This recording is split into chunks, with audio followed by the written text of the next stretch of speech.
விஷ்ணுவுக்கு சுதர்சன சக்கரம் எப்படி கிடைத்தது தெரியுமா?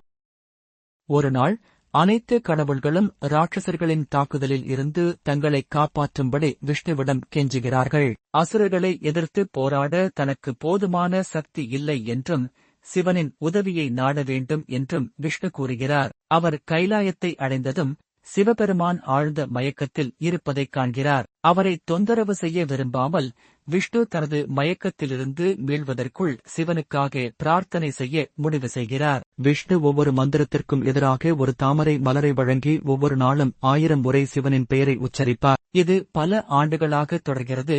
பின்னர் ஒரு நாள் சிவன் மயக்கத்திலிருந்து வெளியே வருகிறார். சிவன் தனது மயக்கத்திலிருந்து வெளியே வந்ததை அறியாமல் விஷ்ணு அன்றைய தினம் தனது மந்திரத்தை தொடர்கிறார். விஷ்ணுவை ஏமாற்ற சிவன் முடிவு செய்து விஷ்ணு ஏற்பாடு செய்திருந்த கொத்திலிருந்து ஒரு தாமரையை ரகசியமாக அகற்றுகிறார். விஷ்ணு 999 முறை மந்திரம் செய்த பிறகு தனது சேகரிப்பில் ஒரு பூ இல்லை என்பதை உணர்ந்தார். அவர் உடனடியாக தனது கண்ணை பிடுங்கி சிவனின் பாதத்தில் சமர்ப்பிக்கிறார். விஷ்ணுவின் பக்தியால் ஈர்க்கப்பட்ட சிவன் அவரிடம் ஒரு வரம் கேட்கச் செல்கிறார். விஷ்ணு அவனிடம் அசுரர்களை வீழ்த்தி அனைத்து கடவுள்களையும் காப்பாற்றும் சக்தியை கேட்கிறார். சிவபெருமான் எதையும் கொல்லும் சக்தி கொண்ட சுதர்சன சக்கரம் என்று அழைக்கப்படும் ஒரு வட்ட வடிவ சக்கரத்தை அவருக்கு கொடுக்கிறார்.